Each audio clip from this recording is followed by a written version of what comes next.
咱和顺转运站嘛，总共有12个公车的月台，除了会当坐车以外，咱内底嘛有真大的空间，以后会有便利商店，还有个会当食物的，2楼即马嘛咧规划咧做餐厅，所以讲唔但是一个坐车的所在，也是一个生活上会当来消费，会当来一个休闲娱乐的所在。第一个是我们有自己的专属的停车场可以休息，然后第二是我们这边是也有比较干净的厕所，可以让我们去做休息，然后旁边部分也有一些吃的，也可以让我们去做购买。然后的话，我们是可以解决我们的休息跟我们的上厕所，也可以也解决我们的那个饮食的部分。内底有足侪公车的路线，会当连接到咱安南区本地，嘛会当去到永康区，嘛会当到市区，甚至连县化，咱会当来做一个转运。比如讲，咱的市区的公车5号的公车，特别按原来行驶到延航，大家延长到咱和顺转运站，咱嘛有新的905号的厝边公车，厝边公车就是咱会当行驶。伫咱即个安南区的旧部落内底，路草较细条的所在，咱就用即个9人座的车辆来行驶，所以按这个部落再来和顺转运站，会当来转其他的公车来去市区。是开5号路线，他们说现在有多了5号路线之后，他们反而去市区的路线反而更多元了，不会像说以前单单是可能只有18号或者是20号而已。对，因为我们5号路线跟的蛮多的，是有到新光三医院，也有到私立医院，也有到成大医院，然后也有到台南棒球场，反而让安南区他们乘客一直说有蛮多的路线可以达成的。特别是安南区，除了幅员广大，那我们的人口也是目前台湾市增加成长率最快的一个行政区啊。相对的呢，交通整个一个运输对安南区来讲也特别的重要，所以和顺转运站在这里呢。未来可以帮忙我们整个一个亚太棒球场来观看比赛的一些球迷也好，游客也好，或是说甚至来到台湾历史博物馆，这些游客都有相当大的帮助，也可以未来带动我们整个安南区，特别在亚太棒球场周围这边的经济发展。掌握市政3分钟。台南进步向前冲，跟所有的市民朋友们以及安南区的朋友们共同迎接和顺转运站的完成。这个地方，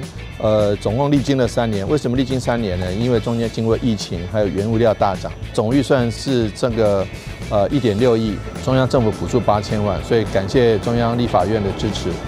地方政府的8000万也感谢议会的协助，能够让我们垫付款能够完成。这个地方会变成安南区一个重要的交通扶轴带，也就是说，安南区面积很大，很多这个公共大众运输的公车路线呢，或者是从国道下来的路线能够在这个和顺转运站得到一个接驳。你也可以看到，从这里看得到我们亚太棒球训练中心的园区，总共2个成棒主副球场，2个少棒主副球场。许多赛事在进行的时候，和顺转运站就变成一个接驳车或者是这个大众运输工具很重要的一个点。因此呢，和顺转运站的新建现在完成，正当其时，可以承接安南区的发展很重要的一个点。那也希望说，这将来发挥作用，对于促进安南区的繁荣进步有很大的帮助跟注意。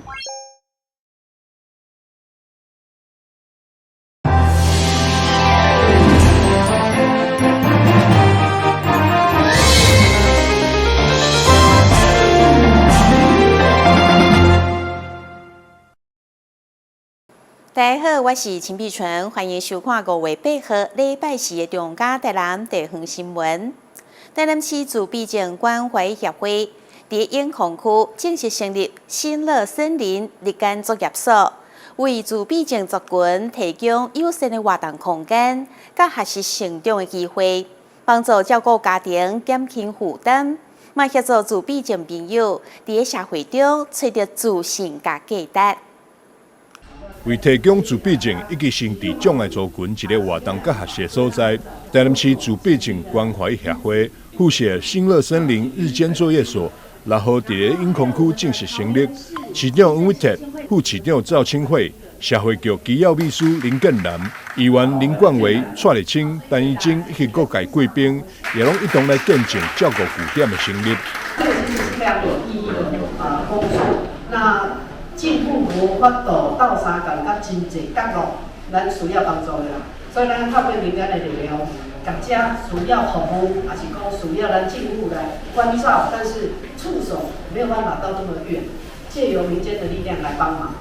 我觉得这个是一个相当有意义的事情。认识韩宇理事长已经有5年、6年的时间哦。这段期间，他长期在做我们社区的公益，不管是低收入户、中低收入户、独居老人等等的关怀。那现在又接我们自闭症协会的理事长，目的就希望可以多照顾一些需要帮忙、需要照顾的家庭。家长们最希望的就是他们的孩子，他们放心不下，以后他们希望可以自立，可以有工作，可以在家长呢不在身边的时候，他们可以在这个社会上跟大家这个共处，然后可以给自己一个自立自强的生活的条件哦。所以呢，这个对所有的人来讲是最重要的。新乐森林日间作业所就觉得充满了希望，而且很温馨的感觉。希望说来到这边所有的孩子身上的朋友都可以得到更好的照顾，而且这是我们自闭症的第一个。那也希望说能够未来在我们的社区里面有更多这样的机构来成立因为我想这是提供我们所有身障朋友一个更多元的这个生活模式的学习。新乐森林日间作业所会当协助减轻照顾家庭的负担，提供多元化训练甲支持，协助自闭症者在社会中找到自信甲价值。很多的教养单位都会拒绝我们这些自闭症的孩子。那对于我们自闭症的孩子不够了解的部分，会让一般的民众会紧张、会害怕。所以呢，要服务自闭症的孩子，其实要花更多的心思去了解他们。那谢谢我们肖理事长，也谢谢我们郭理事长能够在台南再次成立自闭症协会，希望说帮助我们身心障碍的孩子，学习一技之长。所以我们你看，我们会有带风，我们有做那个紫莲花，或者是任何的带风，就是说我们会去找让孩子可以学习一技之长之外，然后呢，生活独立的自理能力。因为来这边其实也是一个小型的社会，然后让他们学习跟社会连结。如果有机会可以去服务工厂，或者再更好可以出到社会去工作，这是日间就业设施的一个功能。社会局资料指出，台南市早至今年3月底，总共有38处身心障碍日间作业设施服务，会当提供服务621人。现在有了新乐森林日间作业所的加入，将会当进一步提升在地化社区服务量能，展现伫社福教育上的成熟甲进步。台南新闻张秀仪采访报道。迎接母亲节，台南市府城防癌抗癌健康协会5月10號將在仁德國小舉辦百姓好衛生、弘揚孝德3部曲活動，安排洗腳、紅地等等的儀式，來傳達感恩孝心。小朋友幫媽媽洗腳切面，府城防癌抗癌健康協會慶祝母親節來到。將在5月10號舉辦弘揚孝德3部曲活動，特別先在仁德區公所舉辦記者會，號召100組家庭來參與。這回更邀請新住民家庭來示範洗腳、紅地以及抓靈。爸仔母攏用雙腳雙手來拍拼這個家庭啊！今仔我們做子女的要感恩他，所以一定要將伊腳手洗好清氣，好水水。安尼來第二個就是奉茶。活動到達已經第7屆，透過實際行動來推廣孝德文化，選在咧仁德國小來舉辦。那區公所將全力支持，議員桂鳳儀嘛相當肯定。協會他們很用心，除了有一些活動以外，那主要展現台灣人對母親的尊敬，跟母親的重視母親的母愛的展現。那當然孝道這件事情，伊嘛是愛好好去宣揚這個孝道啦吼。在整個社會氛圍裡面，特別是今年融入了新住民这个区块这个族群。主办单位嘛大新准备丰富的伴手礼，包括有旅行套组、安平开台天后宫的妈祖地杯等等，现场也有表演以及园游会市集。台南新闻社会采访报道。台湾至少有50万户的弱势家庭需要帮助，不过有一寡弱势却是因为受到法令限制，无法度被政府补助。新苑诸生关怀协会就是要来协助这些弱势渡过难关，而且协会有真侪志工，卖上街头为因辛苦来募款，做伙来了解。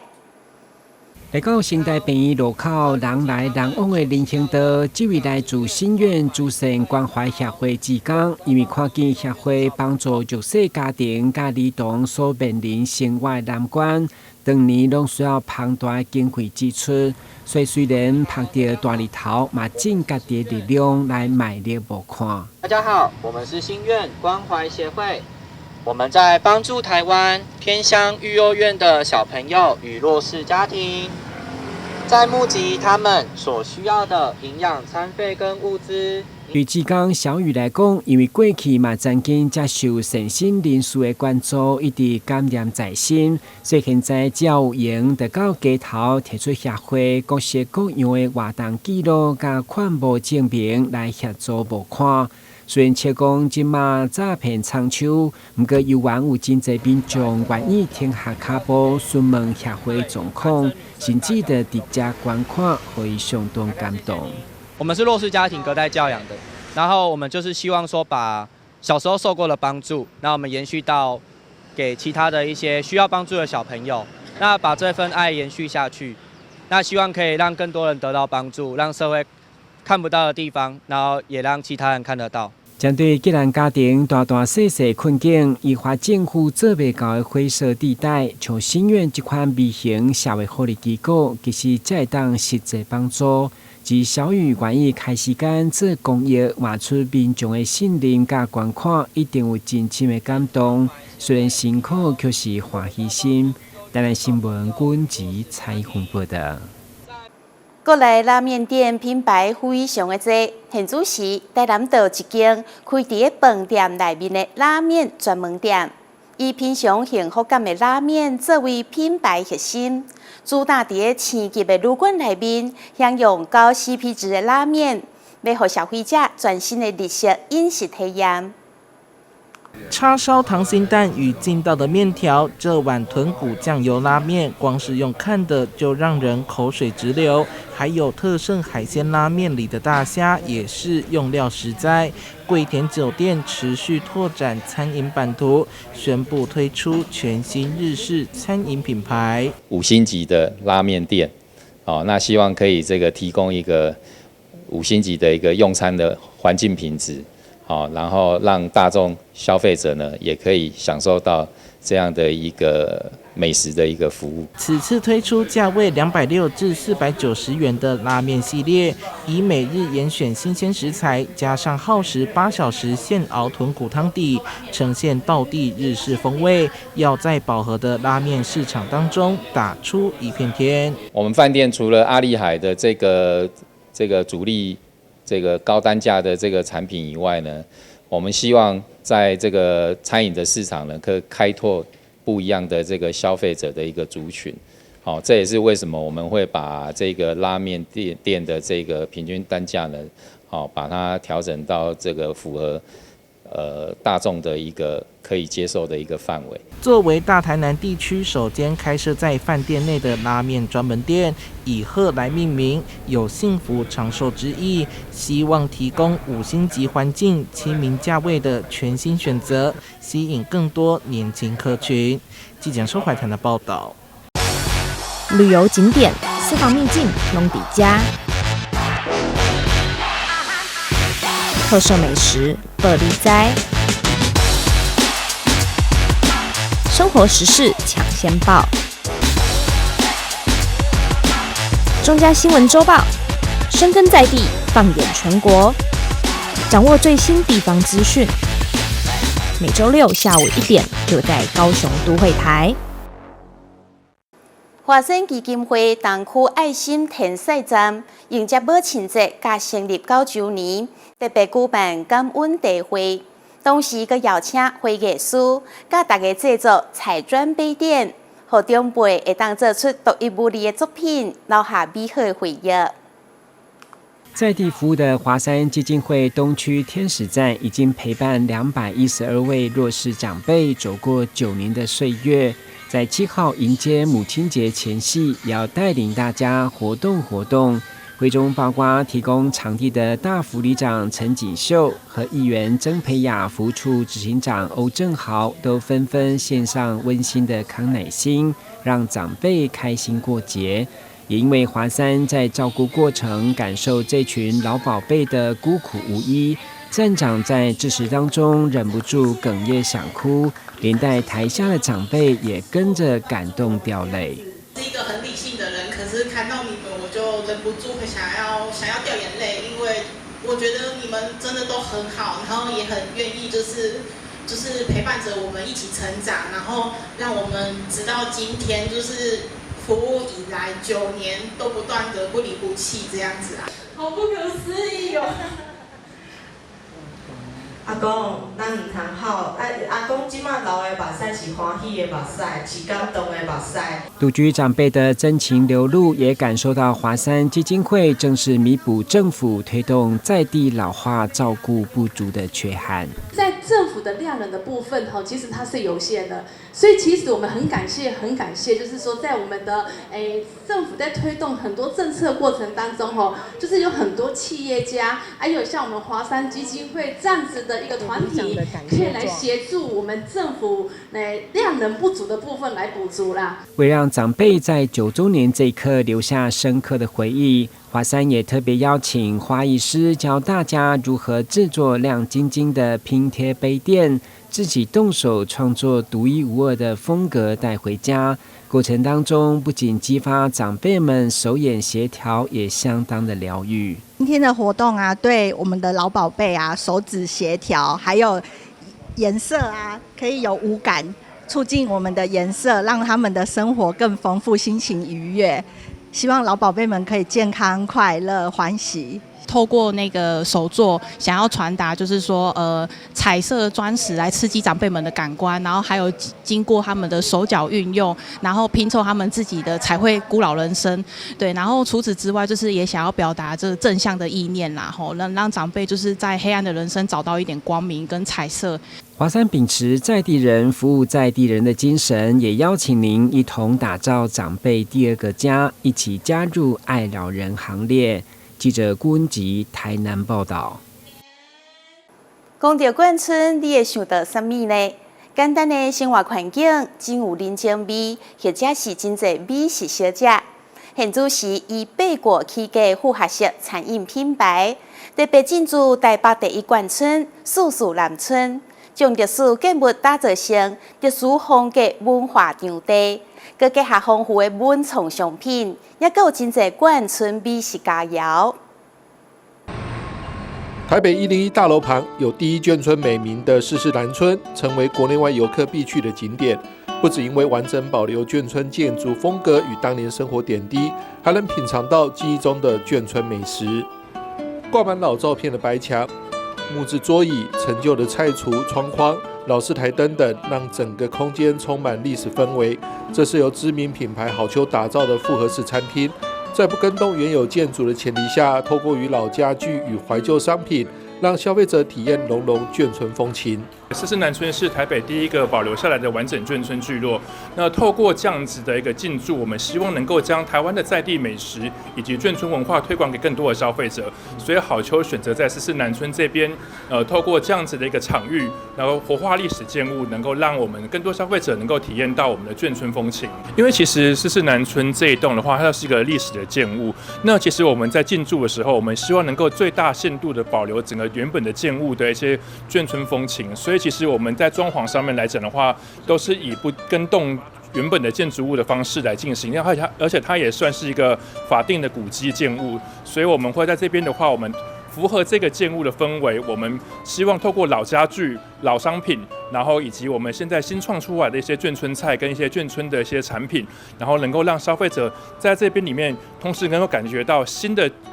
氛围，也感觉到旧的眷村风情。一进门先看到的是文创商品区，以怀旧为主题，种类琳琅满目，有结合老元素与创意的文件夹、吊饰等小物。还有标榜纯正眷村味的酱菜罐头及以台湾令草制作的蒲扇等，很受观客喜爱。这个资料夹，这也是我们好球自己设计和创造出来的一个新的眷村文化商品。它上面的话就是把一些眷村的老元素，然后透过一个新的方式，然后把它去做活化，用台湾的令草。就是榻榻米的这个原本的原物料，然后来制成的，然后全部都是用手工编织的。像这个团扇，它就是仿古早时候5、60年代的时候的眷村老妈妈，他们会拿这个团扇坐在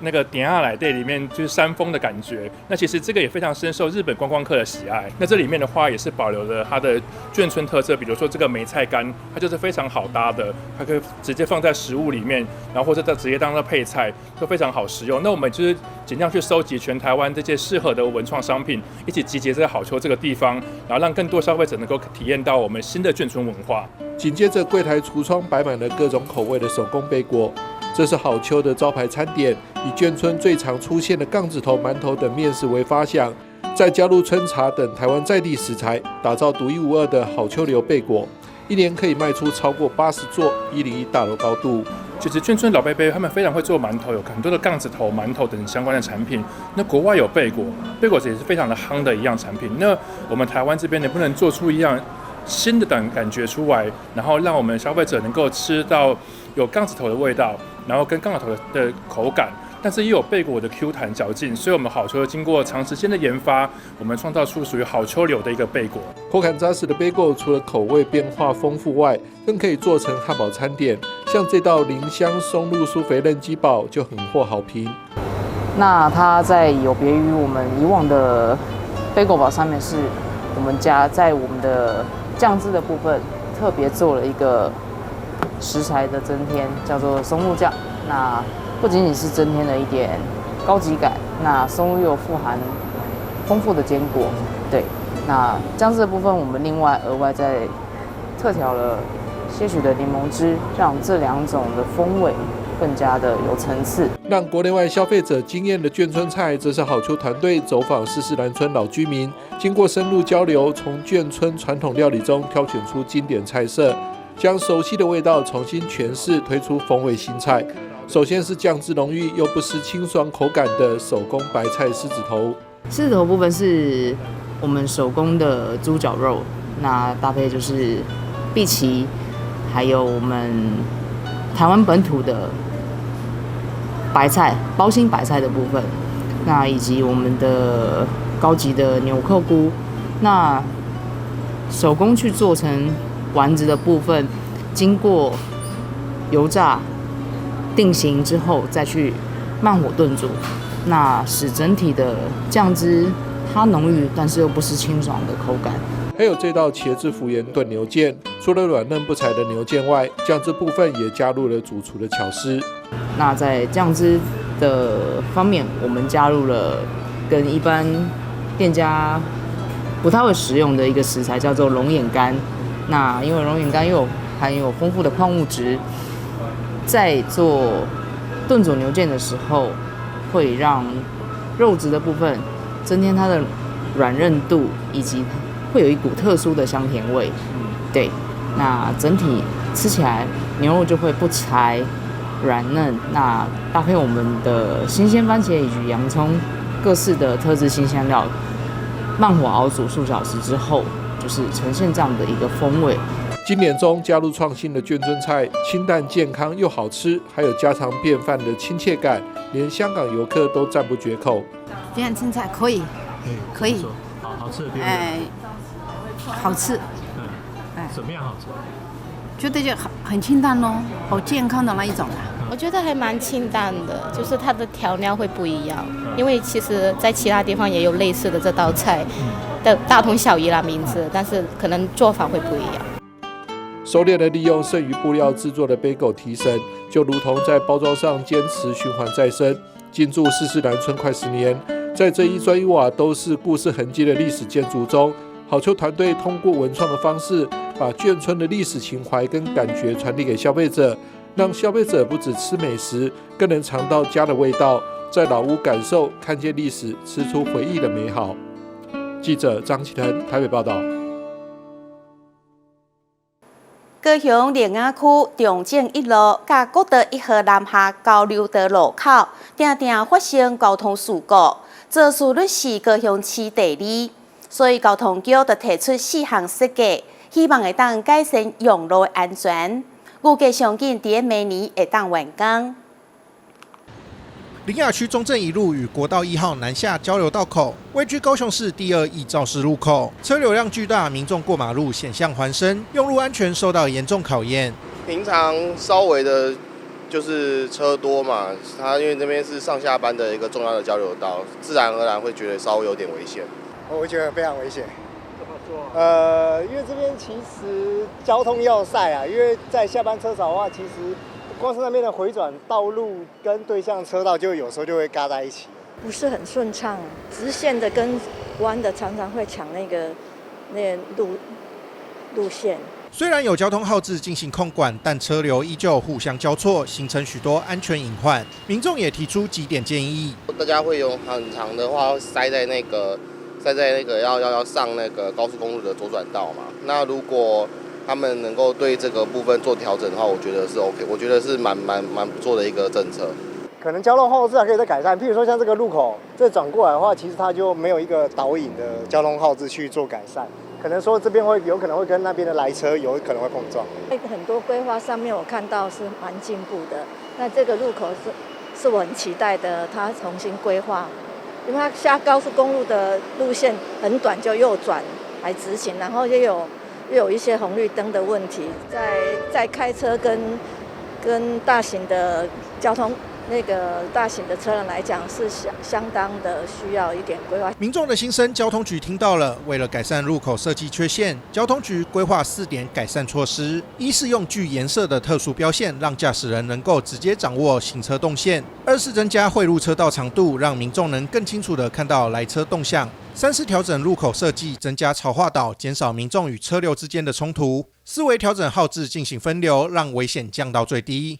我们的目标大概明年完成，因为如果7月国土署受理申请之后，它要审核程序，然后另外工程那个经费到位之后，还有我们工程单位的招标程序哈，所以我们预计的工程大概是明年可以完成。因为这边是我们大概1小时的尖峰小时的交通量大概都3000多 PCU 好，所以我们针对这里的交围应该会用分阶段的方式来做处理。服务水准经过那个车流的模拟，我们有专业的车流模拟的结果的话，会从现况的1级到低级就是会改善一个层级到低级。交通局未来也将进一步邀请相关学者优化设计，并开放民众到交通局脸书发表意见，希望能凝聚各方共识，打造安全用路环境。记者陈玉轩高雄报道。感谢你收看5月8号的中嘉台南地方新闻，我是秦碧纯，咱再会。